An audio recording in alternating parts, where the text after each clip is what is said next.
Sorry?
Okay.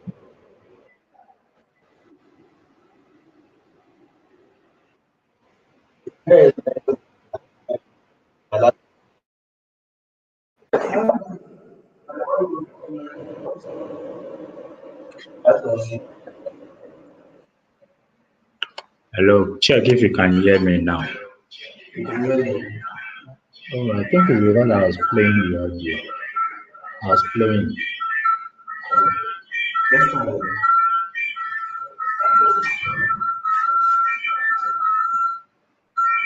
His face. His face. Okay. Why are we not having echo?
Testing, testing.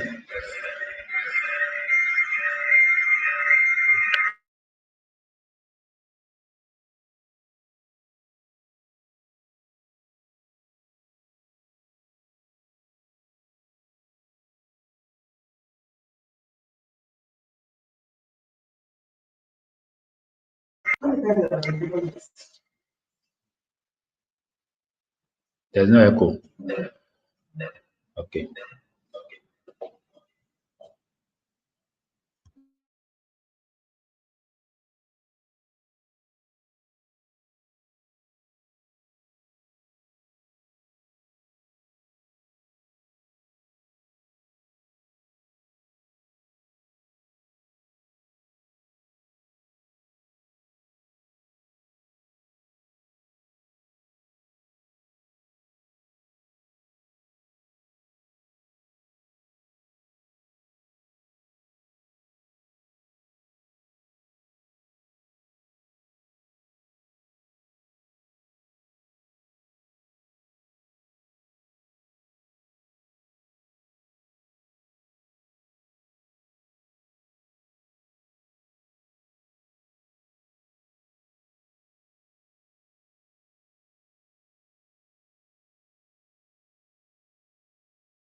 All right, good afternoon, everybody, and welcome to Max-Migold lunch hour, which is our normal usual practice every Thursday to discuss concepts in facility management. Um, my name is Engineer Fisayo. I work with Max-Migold as the head of business strategies and technical excellence. I'm a mechanical engineer by profession with over 10 years experience in the facility management field. Today, our approach today will be a bit unique. I think you are probably seeing me for the first time. And today, it will be a collaboration between myself and Mr. Paul, which is the MD of Max-Migold Limited. He will be joining us later in the course of the discussion about, I think this month we are focusing on FM careers, and today we'll be talking about facility management services, which is the anchor of today's program, so to say. And for today, I've actually been anchoring it from the angle of what facility management career is all about and how your career kind of tied up to what facility services are obtainable within the facility sphere. So today it will be myself and Mr. Paul that will kind of breaking down those concepts about FM career, FM services, and how you can kind of pivot your career within the various services within the FM. Because as an FM manager, you might probably not be actually anchoring all the various FM services. Maybe you are working for a specialist company that focuses on one aspect of FM, or you are probably working with an organization, maybe a general FM contractor. So today's discussion will be focusing on how you can tie those FM services to your career prospect. So from my own segment, I'll probably be taking you through what various career options you have in. Oh, welcome, sir. I think the MD has joined us. You are welcome, Mr. Paul. Thank you. Thank you. Please carry on. All right. So welcome, sir. So like I said, this segment will be actually be anchored by myself and the MD. And for my own end, I'll be talking about the FM career paths for either for existing FM professionals or people who are actually looking to take looking into FM as a career on the long run. We are going to be breaking it down. What are the career options in FM? What are the FM services? And how does the two end ties together for you as an FM professional? So today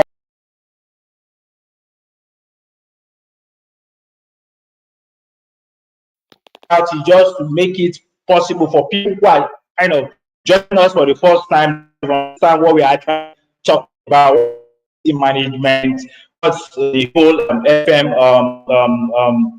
profession, what's it all about. Then when I'm done, I kind of explore the directions. Then we will on board to kind of tell what are the various FM services we have. So today we'll be talking about the definition of facility management. We identifying what we mean soft FM and hard FM. We'll kind of talk about the relationship between the FM manager and the building life cycle. Then we'll probably look into key elements of facility management, and probably we'll end it with talking about strategy to foster up. We'll probably be hearing about facility management, FM, and you probably will find various professional, an accountant, a business management profession, architect, an engineer, probably like myself in the FM space. And you are wondering, what is FM? What's FM all about, right? You want to understand what does FM really means to an average person out there. So I will kind of take you through, and there have actually been a lot of definition about FM. We try different kind of organizations have tried to explain, maybe based on their own understanding or how it relates to their own profession, what FM is all about. And so I will probably start. I remember a few years ago when I wanted to start from FM, and I was in an interview. And the interviewer asked me, what's facility management? And I said to the interviewer, I think I remember this funny statement back then in school where you say, oh, you can't be a jack of all trades. But to me, I said, a facility manager or a facility management professional is more like a jack of all trades and master of none. And immediately I said that in my head, I said, how can somebody be a master of everything, right? But so let's kind of go down into what other professionals have said about FM, so that we can now take it from that those definition and see how we can kind of tie everything together to make a lot of sense to an average person with respect to what facility management is all about. Like I said, different professionals have kind of defined what facility management is all about. And one of those professionals is IFMA, which is what we popularly call IFMA. IFMA is an international facility management association, and in their depth of knowledge, they have kind of define facility management as a profession that encompasses multiple disciplines to ensure the functionality of your built environment by integrating the people, the place, the process, and the technology, which are usually called what we call the 3 P's and T. And if I want to break that definition, you will probably look at some keywords in that definition. The first thing is multiple discipline. What does multiple disciplines all about? We talk about build environment. What is build environment? Then the people, place, process, and technology. What does it really mean to an average professional? Now, so let me break it down to you. When we say facility management is a profession that encompasses multiple disciplines, what we are saying that in the sphere of facility management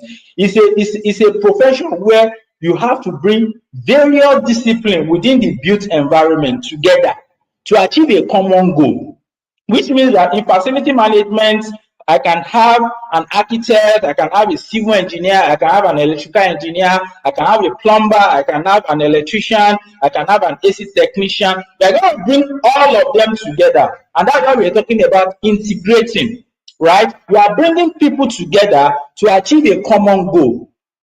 When you look at the basis of facility management, the basis of facility management is for us to offer value to an organization. In facility management, we call it demand organization. Now, for every organization, there's an objective. Oh, I have a beautiful hospital.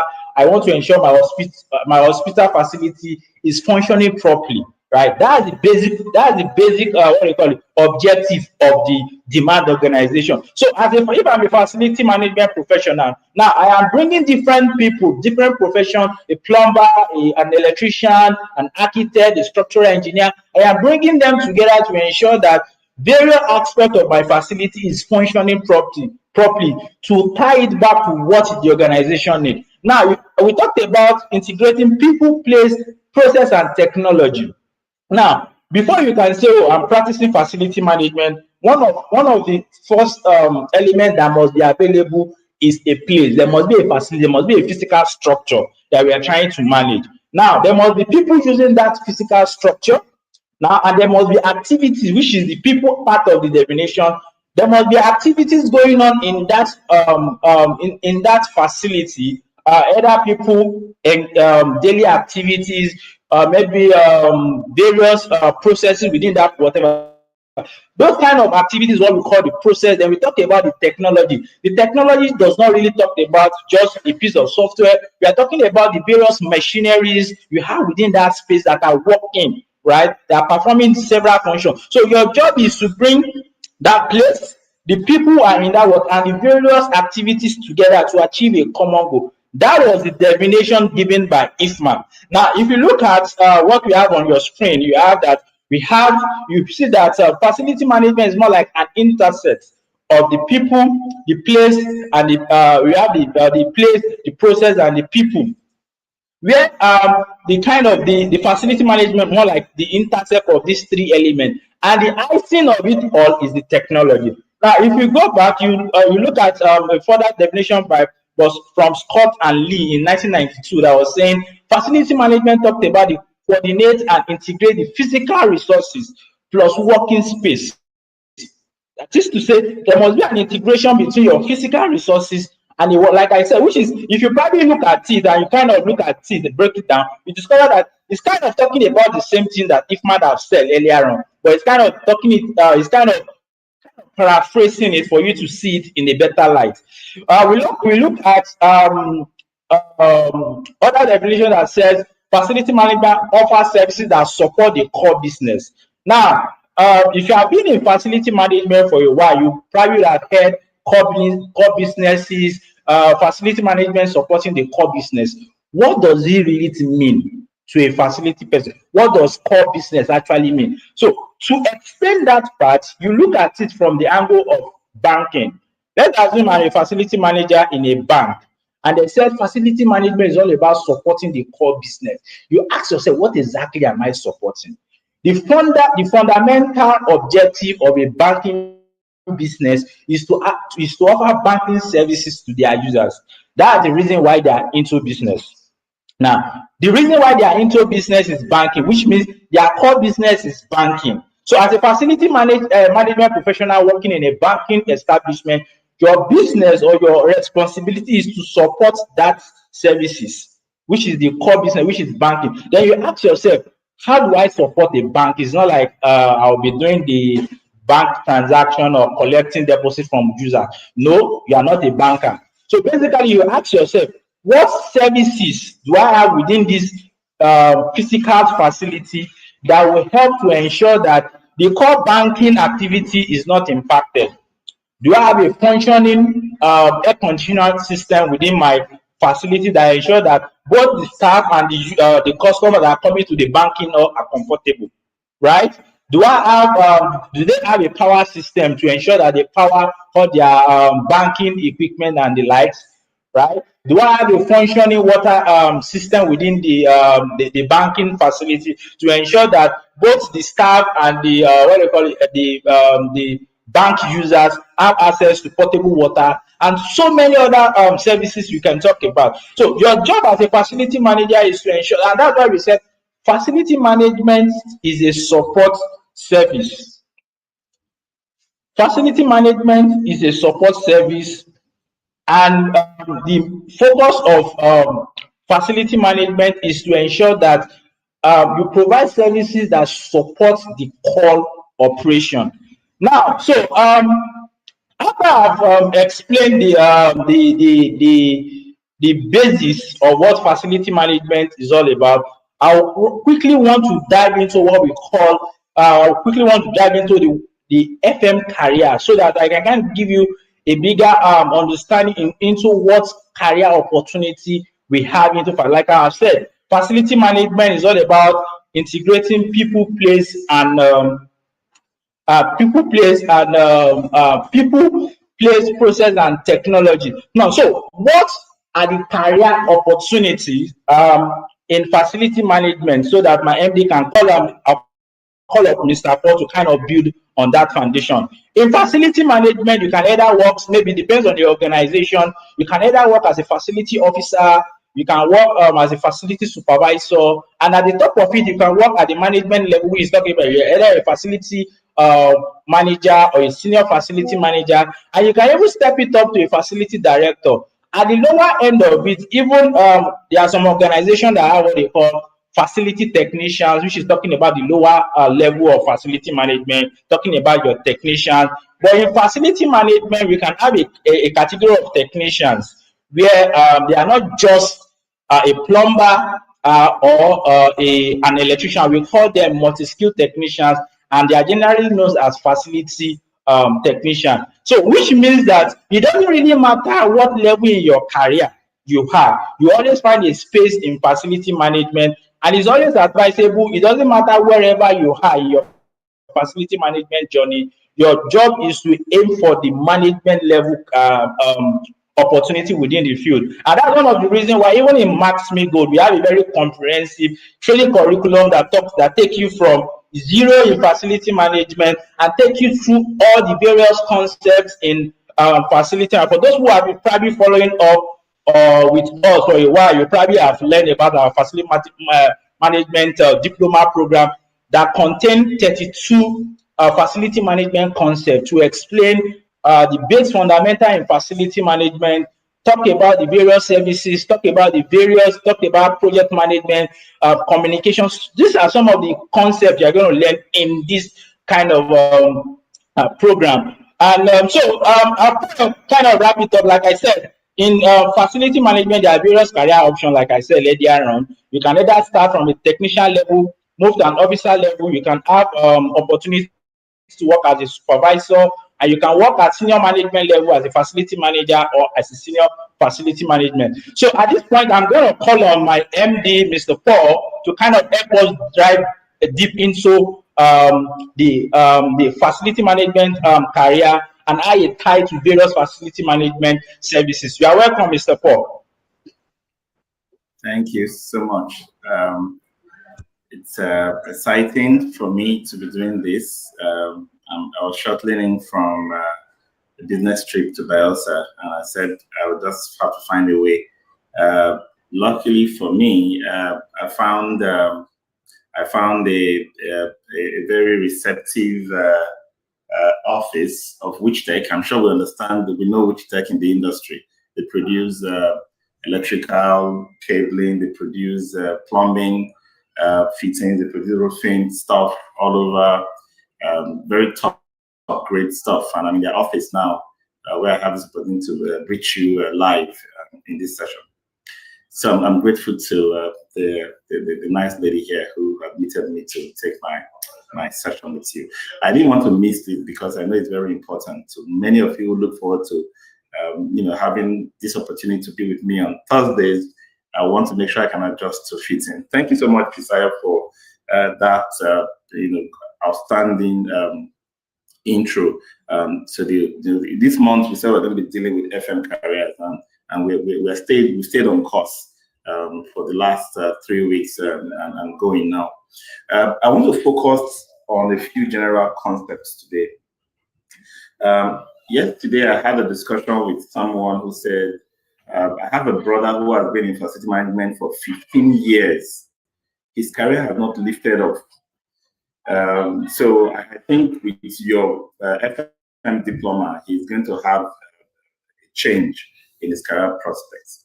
I was excited to hear that because this is the kind of thing that I've been hearing lately about the FM diploma. People who have had their career stuck, truncated, just frozen for so many years, coming to take up the FM diploma and having a lift from there. But that's not really what I want to look at. I want to look at what are the common career mistakes we make. What literally kills your career.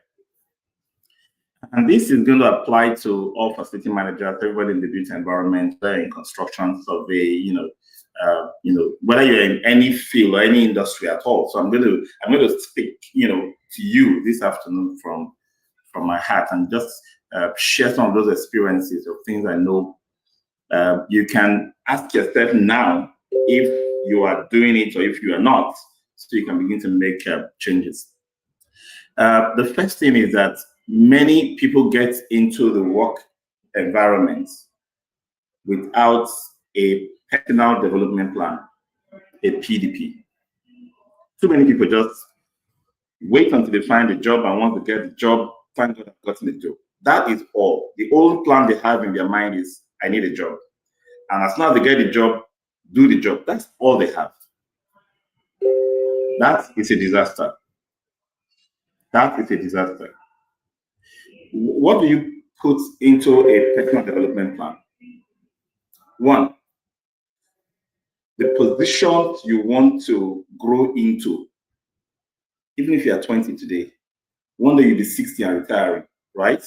What's going to happen in these 40 years? What positions do I want? Let me be honest with you. Whatever you write down in your personal development plan, if you actually write it down and create it following the pattern I'm going to give you here, you will achieve it. People who fail, they didn't have a plan. And that's why we say, if you fail to plan, you plan to fail. They end up retired with nothing, no achievement, no accomplishment. They weren't really heading anywhere. They were heading in any direction that anybody pointed them. So, step one, put on all the positions you want to, aspire to. From being an intern in an FM company to being a receptionist, becoming a supervisor somewhere, becoming a manager, holding a general management position, becoming a director. At some point, maybe you are the one who wants to move out to be an entrepreneur, running a business. For each of these positions that you have listed, also indicates the kind of salaries you want to earn. Some of you probably think that 300,000, 400,000, 500,000 is normal salaries. Let me tell you, there are people in this Lagos. They are not running silver or gold in their blood. It's normal blood we have in their veins that are earning 15 to 25 million as salary per month. Per month, I'm not joking. All right. So put, real good money. You want to accomplish something, right? You put them down. And then indicate by what time in your career you want to achieve those. As soon as you finish putting by what time. So if you are at a certain level today, you want to be in the next level in 3 years, you want to be in the next level in 7 years, please write it down. I'm not talking about having it in your head. Whatever is in your head is not a plan. Let me show that. Leave that thing. Leave that thing. Whatever you have in your head is not a plan. Okay? So move from that outline of the roles you want to occupy, the kind of salaries you want to be paid. In fact, nowadays, because of the way the Naira is becoming, somebody told me yesterday what Naira is becoming like poto, right? You can even put that in dollars, right? So you can have a conversion when the time comes to know this is the amount I said I want to earn at this point. Then you put the time. What you now need to do is carefully take your time to research what kind of skills, what kind of experience you need to have for each of those positions. And you can do that by just LinkedIn, search on LinkedIn. People who have those positions, what do they have in their CV? What are they boasting of? What kind of experience have they had? Copy. You want to be, yes. Remember, there's always a way when there's a will. That's where you start from. Prepare your personal development plan. Start working on that today. A 1-page, 2-page document is enough to set you on a spiral that will take you above the clouds. Okay, so that's my first point. If you don't have a PDP, your career is doomed, no matter what you started with. Number 2, many people get into jobs and then they just settle in, they just thinking, this is where we work. They forget that your net worth is equivalent to your network.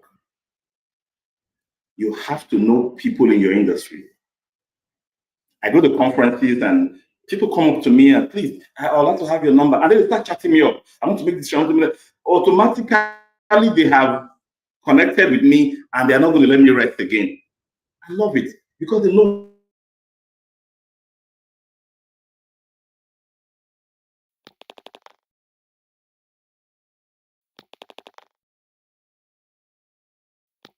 participate in association activities. Many of you think 10,000 naira is too expensive to pay as AFMP NGOs, right? Go and ask how much we pay for RICS in the UK. £600. Go and ask how much we pay for IFMA International. $300. Go and ask how much we pay for different associations. They charge different amount. You know why? They know that they are giving value for connecting you into, putting you into a directory where you see other people that you can influence, that can influence you, that can lift you up. So networking, attend events. Oh, we are too busy. You're not even looking at things. Webinar, you don't even have time to attend. Free lunch hour training, you cannot even attend. Everybody just asking, is there going to be a certificate? If there's no certificate, I'm not attending. I'm wasting my time. You are killing your career. Expose yourself to the world. Know people, meet people, communicate, join bodies. To be the FM Diploma alumni is more than 500 people. Exchanges on a daily basis. I'm talking of more than 500 people from all walks of life. They come from different parts of the country, different parts of the continent, all over the world. They are dropping problems, they are getting solutions on a daily basis in that platform. They are getting to know themselves. They are forming a big body of FM professionals. In fact, the FM Diploma alumni today is the largest FM professional body in Africa. So don't think that the day you made a payment to join the diploma program, that training is what you paid for. In fact, the bigger value is what comes to you after you have finished the program, because for the entire life of your career, your talent management is going to be handled by Max-Migold. Your networking and the power that comes out of knowing those so many people will come from the alumni, which we just set up and they are running on their own. Number 3, many people get into the workplace and they just feel this sense of independence. They don't believe in mentoring. They don't believe in being mentored. They just want to, I'm a man of myself, my dear. In life, it is one lift one that takes us up. Don't think that there's some kind of stroke of luck or divine intervention that does not need the hand of man in your growth. There's always someone somewhere that you can learn from. Mentoring does not mean that you have to be in touch with him. No, you may not necessarily be in touch with him, but you are learning, you are modeling. In some cases, you have people that you can ask questions. They will answer your questions and point you in the direction of path of growth. And then in many instances, even the mentors that you have held on to help you lift up your career, they too are busy with their lives. They want to move up. So they're already up, right? But they're also moving up, right? You cannot be parasitic in your mentorship relationship. Always ask yourself, what can I also do to help him? How can the words, the prayers, the little efforts coming to spend time to do this and that for him or her, how will it help? And then part of mentoring is, don't also be, I need a mentor, I need a mentor. There are those below you that also need mentoring. Many of you are busy insulting technicians and telling cleaners they don't have brain. My dear, invest in people's life. Sow confidence in them. Train them. They make mistakes. Not as advanced in brains like you. Their minds are still shallow. Cultivate that. I want to help you. I want the best for you. As you are lifting them up, you are seeking for those who will also be lifting you up. Nature has a way of compensating all of us for all this kind of efforts. So mentorship, key. Get mentored and mentor others. Number 3, you must continue on the path of training. Many people say I've graduated. There was a note I saw at one time when students who just finish university program said, look, I'm not going to read anything again in my life, not even a billboard. I'm not reading again. This is all I'm done with reading, my dear. The day you stop reading, the day you stop studying, the day you stop training, that's the day you died. And if you think that all those work directions and manuals they give you at work is enough for your training, my dear, you're wasting your time. You will do the ones the job gives you. You will look for additional content to study to do it better than the job assigned to you. And then you attend normal training. I hear people say things like, oh, they didn't sell us for training. The company is the one, they're not selling us for training, my dear. If you are not sent for training, and you're working year 1, year 2, year 3, year 4, year 5, you never thought of any training you can give to yourself. Even the training that is going to add value to that employer, you are doing yourself great harm. Your career is becoming stunted. And this is very common for many people. So take training and research. Very, very strong aspects of your growth prospects. And the interesting thing about training and research these days is, even though we sell training, people still complain they cannot buy it, it's too expensive, blah, blah, blah. But do you know that virtually everything you need to learn is available for free? I put together content that I've learned over the years. Much of this content I've put together, I have put it online for free. If you go to our YouTube channel, Max-Migold YouTube channel, you see series and series of videos that I've recorded for free. How many times have you taken the time to dedicate 1 hour to listen to one lesson, make notes, and say, I've learned this one today, tomorrow pick up another one? And there are so many things online today that can become, and in fact, some organizations are even awarding, we award certificates for free, the FM free training. There's one we are running now that's going to end at the end of August. And we've had close to 300 people across the world receive that certificate online in our portal. Opportunities are there. So don't say, it's because I didn't have money, I didn't learn anything new. And you're deceiving yourself. Let's face the facts. Okay. Now, to the next point. Further credentials. I'm working. My bosses appreciate me. They're giving me annual raises because my performance is good and I'm satisfied. And I didn't think at any time that there could be any situation that is going to result in dislocation in the industry, in the economy, or anything that's going to affect my business or going to affect my own career and make me redundant, unable to continue on that job. Where would I look for the next job? And if I do go out to look for the next job, what do you think the employers are looking for? One, they want to see the accomplishments you made in the first job or the other jobs you've done. All those accomplishments must be loud enough for them to see your value, because nobody wants to pay a salary that you wish for when you cannot prove that value. And part of the things we teach in the FM Diploma is the whole career packaging, how to put your CV together, how to show value where you are working so you can have something to write down in your CV. I'll talk about this in a bit. Okay, but you cannot say you are not acquiring new credentials. Now, let me be very clear. When you are moving in a job and you're making progress, training that does not provide certificates, you can get for free. Training that provides certificates is also available, both online classroom opportunities and different training. Take your time to make sure you have at least 1 or 2 training exposures on a yearly basis. Then we now have the credentials. What the credentials do is that they add an initial to your name. If you go for a training and the training says you are now trained at so, you don't have a credential. That's not a credential. If you go through the FM Diploma, you are now called Recruitmemt FMD.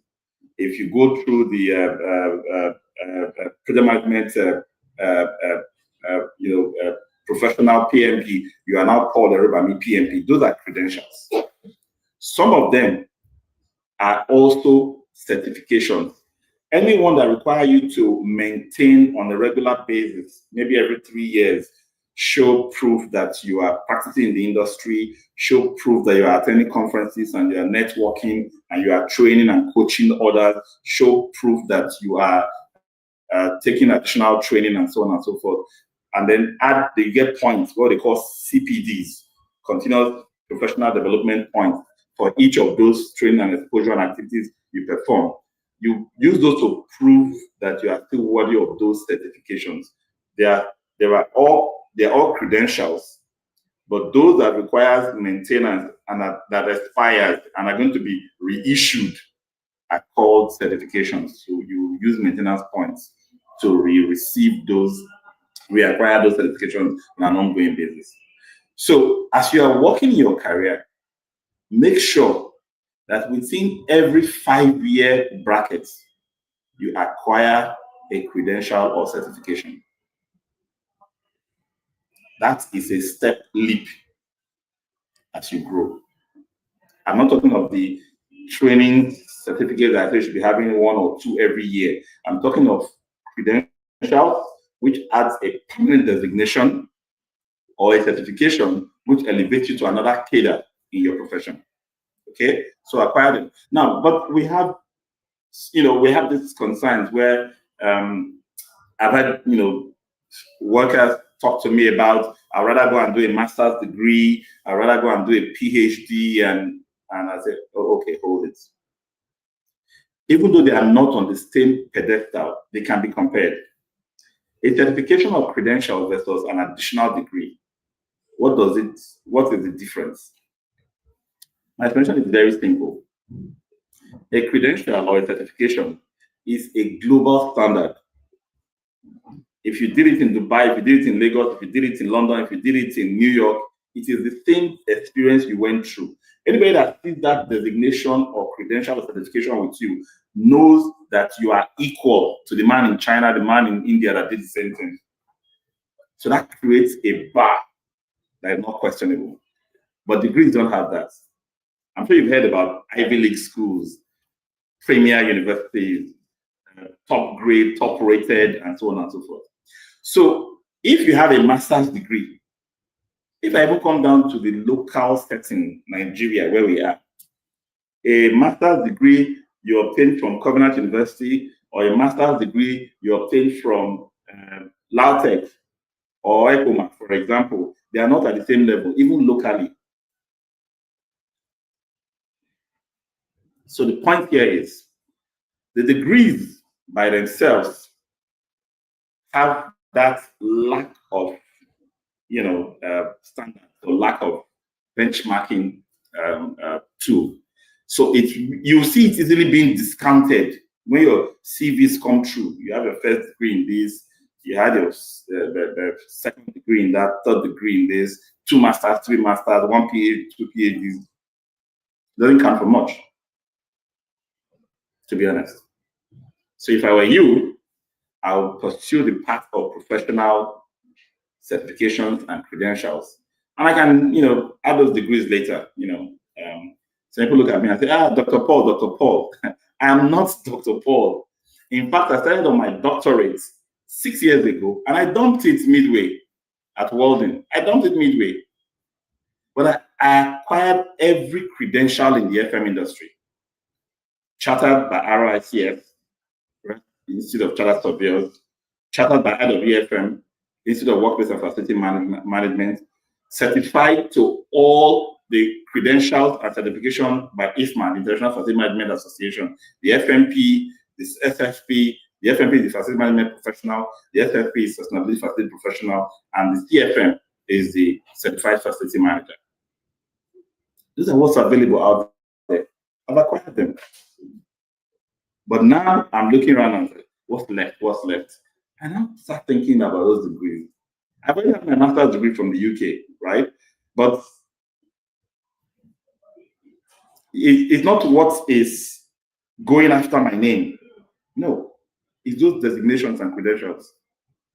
And now I'm thinking about going, to see if I can either finish up, reactivate and finish up that PhD, that Doctor of Business Administration, or start a new one, probably do both of them.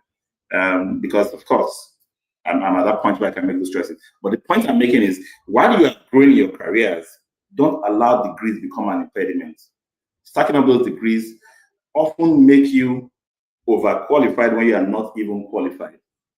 The whole thing about overqualified is what HR used to sideline somebody they don't want to take up. They know it's not good enough, but they don't have another reason for disqualifying. It is overqualified. They shouldn't have come up here with his master's degree. We're looking for people who are going to serve as supervisors. Even OND are required. They're coming with your 2 masters. We don't need you. But the real truth is that your 2 masters are useless. Now, the next point is, so I've dealt with the credentials, certifications, and degrees. The next point is the issue of skills. So somebody has found himself in the FM profession.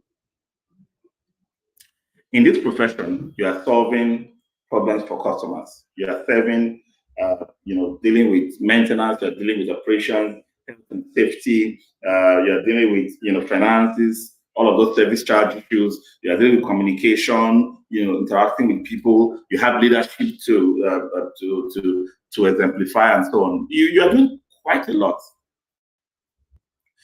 You need to have an inventory of skills, an outline of the skills you have. Now,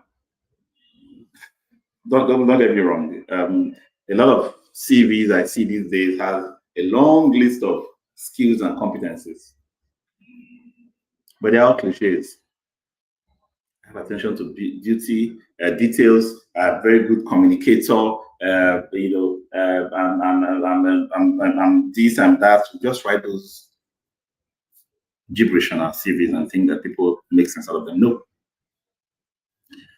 A skill or competence is only validated by an experience that shows results. So I'm a good team player. What does that really mean? In what position and what activity and what kind of results and outcomes can I present to show that I'm a good team player? That's where the power statements that we teach in the FM Diploma comes in. Many people don't know how to package their CVs because they've not learned, power statements, they've not learned about me in 30 seconds, they've not learned about some of these key skills that you can use to repackage what you have and make strong statements wherever you go. Okay? So have that inventory of skills and begin to know where you have skill gaps. You can be a facility manager today and you are completely ignorant about basic accounting principles. People are paying service charge and you don't know how to create a simple debit credit spreadsheet and an account statement where when he pays, this is the amount he pays, this is his balance. When I give him a service, this is the amount that comes out of what he has paid, this is his balance. If he's owing, if he's not owing, something simple. Many don't know how to do it. Many have a lot of ideas on how to prepare the maintenance program, the rosters for their workers, the inventory for their stores. But the problem they lack is Excel, spreadsheets. So they begin to shy away from doing some of those things and their career takes a dive. My dear, identify the skills that you need to excel in the jobs that you do. Write them down. Start picking lessons in them, online and through people, so that you can advance in those jobs. There are people who have become bosses today, not because the core of the profession is what propelled them. They were just able to put together fantastic presentations. The same thoughts in your head that you could not express, that when you express, people look at your work as rubbish. He was able to package it, do a nice PowerPoint presentation, and he had the courage, charisma, and boldness to do a presentation that impresses the board. And I said, you know what? Make him the director. What's the difference? Basic computer skills, basic communication skills. You didn't identify it on time, so you didn't develop it. Okay? So please, let's take that into consideration. The next point I want to talk about is what I call misdirected growth. Too many people in their careers have seen their first degree as their background. I read architecture. I read chemistry. I read whatever I read in my first degree, and as such, that's my background. So when I want to grow, I would take an advanced degree or credential in that my profession. In the meantime, I have a job in facility management. I'm the site manager somewhere. I'm using my guts feeling and sense and wisdom, street wisdom, to get by on facility management. But I'm investing all my resources in growing as, name it, any other thing that I read in my first degree. When you develop yourself in that, you're gaining experience in one field and you are growing in another field, you are creating a misdirected growth. When you want to move up to your next level, you see that field, that profession where you have invested so much effort and learning in, without the experience, you are useless. So get certifications and degrees in industrial chemistry, and you think that GSK or Nigerian breweries will make you their plant, their production manager. They won't try that. They will rather take somebody who has skill sets, who has been in the plant, watching how they are mixing things for so many years, who now understands the formulas. They rather make him the production manager than you who have 2 degrees in chemistry. Because all this time, you were busy working in a site as FM, environmental manager, right? Now, if you now want to elevate yourself in the FM role, they have a position that will pay 1.5 million a month, but they need people who are certified. You have the experience. You can, in fact, you've been doing it. You are good for it. But that position has to be occupied by somebody who has TFM, who has the FM diploma, who has the FMP, in addition to the experience.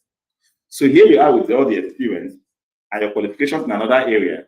You can't take this job. You can't take a job in that. You can't grow in any of the 2. Okay? It's so common that I need to warn you about this. The next point is the technology trends and innovation that that happens in every profession. In the FM profession today, there are certain technology trends that if you are in FM and you are not following them, within a short while, there'll be young people coming to take over your jobs and you'll be out of job. Many people have matured to the point where they know how to use spreadsheets to plan work and all of that. I mean, it makes sense. They've never explored the advantages or the results they can get from deploying software. Okay? Of course, we don't say technology for the fun of it. We say technology as solutions, as enablers of us being able to do more efficiency and effectiveness. But even if you are not deploying, don't close your eyes or bury your head like an ostrich. Always look out, always research and see what technology trends are moving towards in your industry. If we do a survey among facility managers today and we ask questions like, what do you know about Internet of Things? We're probably going to get a very, very average response, intelligent response about Internet of Things. Sensors that can pick up ambient temperatures, occupancy of spaces, that can pick up electricity flow rates, that can pick up CO2 emission in spaces, put all of that information into a central dashboard that can make intelligent decisions. Buildings are now coming with smart technologies. Smart technologies are becoming cheaper and cheaper to the point where it's no longer something that we aspire to. People are now able to build with smart distribution boards, for example, DBs that you can configure every of your circuits into your phone. And you can see when your AC is on and how many kilowatt hours reading, when your light is on. And you can even remotely in your phone switch those things off. The FM needs to be ahead of the curves when it comes to energy efficiency, technology, Internet of Things, building information modeling, a huge aspect as well, where building data is aggregated into models and data sets following certain international standards to give you access to information at the touch of a button for everything related to a particular building, from when it was designed, constructed, and into operations and maintenance. All of these things are beginning to become big deals, and we cannot play with it. If you want to take your career seriously, if you want to grow, you must be at the top of your profession, abreast of the technology that are available. Looks like my battery is going to run out. Let me quickly plug it in. 1 second.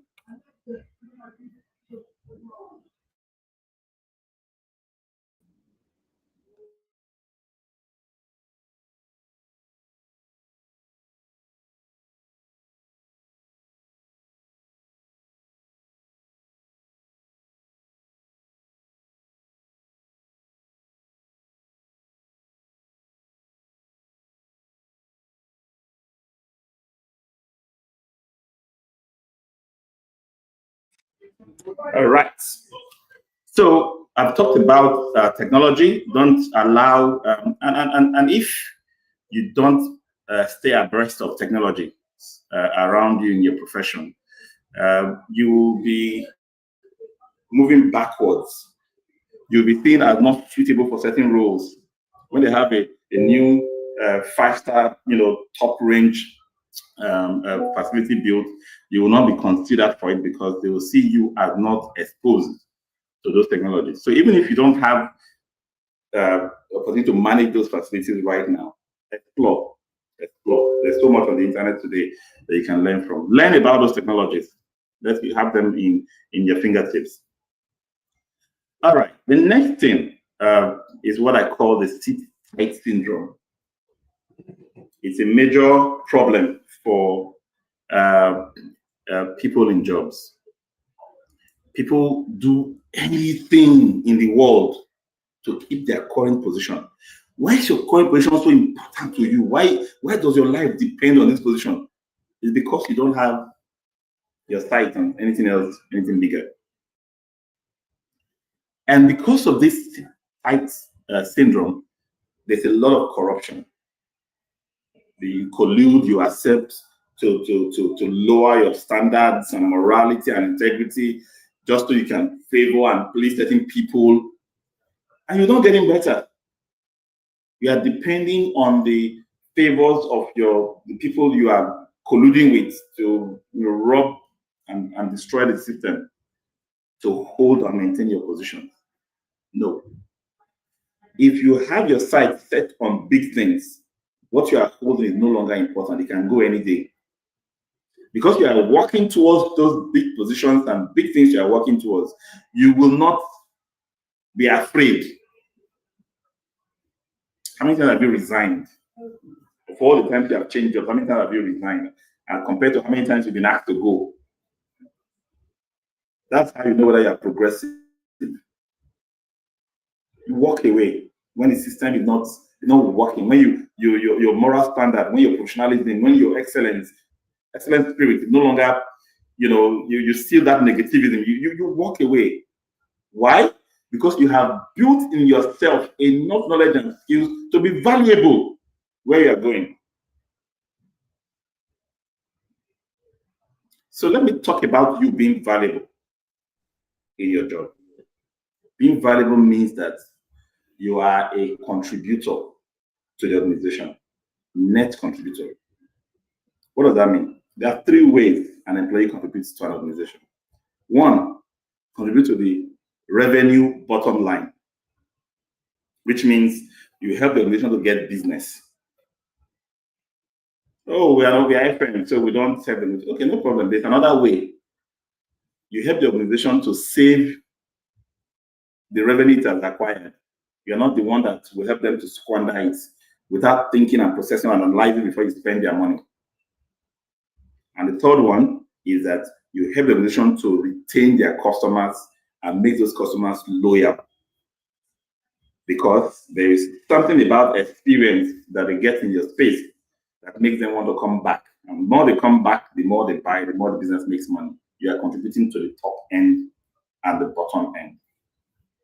Okay, so learn to show accomplishment and be documenting your accomplishments. If I start a recycling system where I start doing basic segregation of refuse, and after a while I started seeing enough tonnage of paper, cardboards, plastics, and bottles, so that I can start recycling and start getting funds in. Write it down. If I set up a system for monitoring energy, and I was able to bring down energy bills from 1 million to 900,000, that's 100,000. Don't see that as just savings. See it as 100K you have added to the profit of the organization, because that's the only place you can show up again. Okay, so make sure your accomplishments are documented. You can relate with it. The business can feel the impact of your being there. Finally, many employees don't see themselves as leaders, so they don't build or develop leadership qualities. Because I'm just a technician or I'm just a supervisor, therefore I'm not a leader. My dear, everyone is a leader. You don't only lead those below you or those at your level, you also lead those above you. So when you talk about leadership, it doesn't matter the level you are in the enterprise, you can be a leader. I'm going to have another day set aside to talk about leadership qualities in a workplace. So I'm not going to deal too deeply into this today, because I want to give the next 5 minutes to questions and answers. And I hope we've been compiling those questions.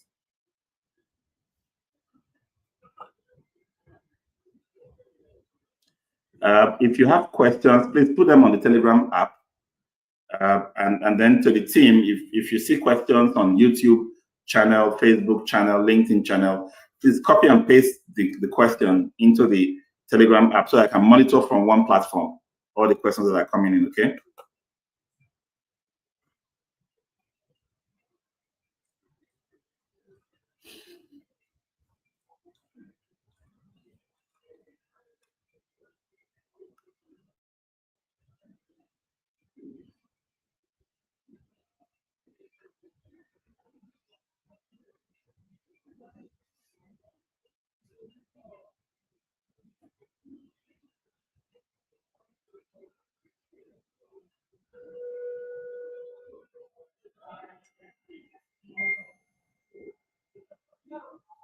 Yes, good question. As an FM, can you get new business for the company?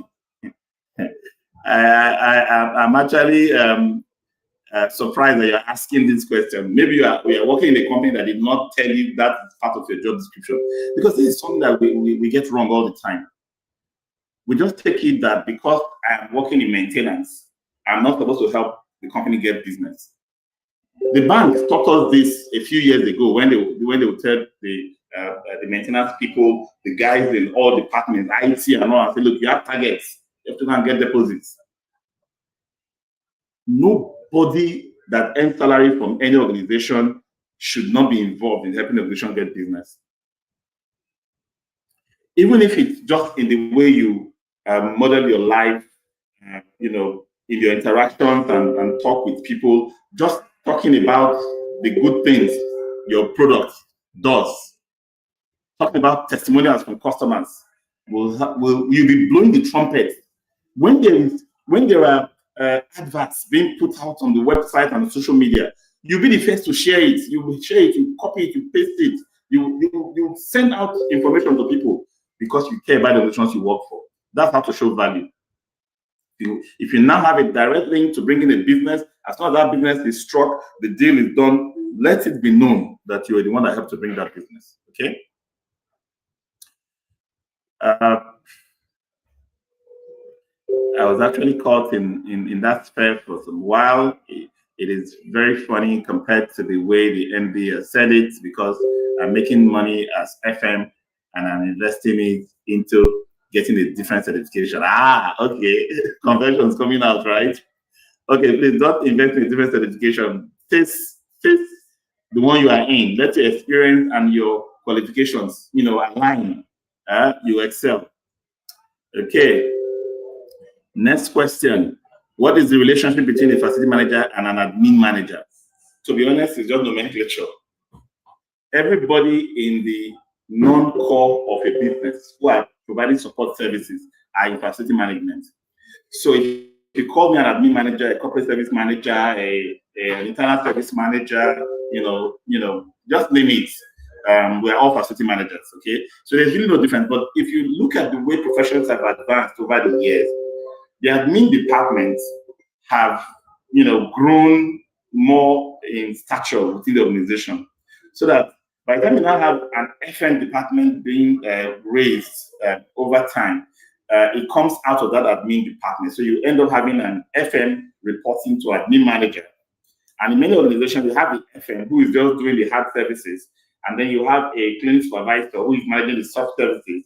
And then you have the HSC all reporting to either the admin manager or, even the admin manager reporting to the HR manager. And it's all nomenclature. Companies will be different in the way they apply this. But the point is, all of us providing support services are in facility management. The moment you find yourself in admin, in corporate services, internal services, in logistics, name all those titles, please start professionalizing as a facility manager. That's what you are. Because if you don't become professional in facility management, you will end up with no profession with all those titles you are holding. Can a person who works in sales with a company change to FM? Oh, fantastic. Yes, why not? All you need to do is acquire the body of knowledge, come have the FM diploma, and boom, you are into a more rewarding profession. Okay? All right, so thank you for those questions. It's 2 o'clock and it's time for us to wrap up our lunch hour. It's been an exciting time. Thank you, Engineer Fistayo, for starting out this session, holding forth brilliantly and expressing such a great presentation. Thanks everybody for the time. See you again on Thursday next week. Bye-bye.